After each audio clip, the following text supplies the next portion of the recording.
if we look in Israel, the people that are reverent end up having more children. So the people that are not openly reverent, they have less children. So it seems like intelligence agencies realize that this is what's going on.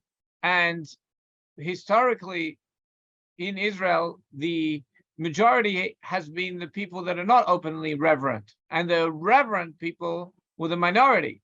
But however, in a democracy, what happens is the majority, it has an ability to choose their government.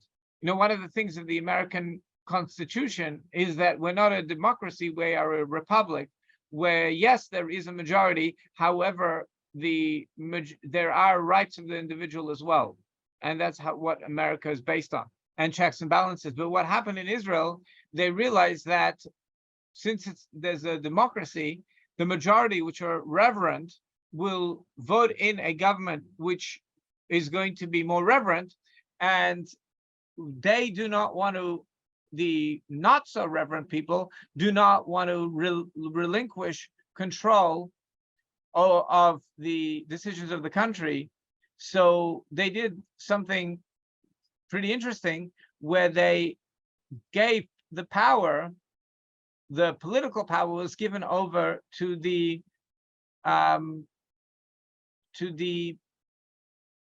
judicial system, that the politicians can be voted in by the majority, can jump up and down, can do whatever they want, but it's not going to work because the judicial system will veto everything.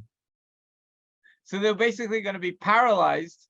The majority, the voice of the majority is going to be paralyzed, and the minority, the present minority, is going to run the country by vetoing everything through the judicial system.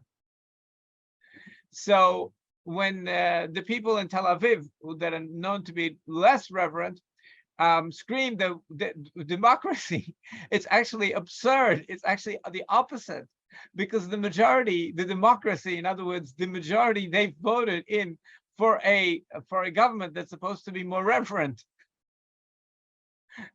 And so that's what the majority votes. But so they're really saying is we're the minority now, and we want to be controlled.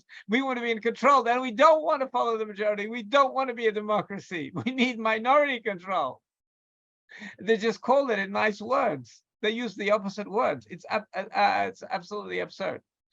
But what they really need is some sort of a more of a checks balance situation where the majority are able to do things that they want to do.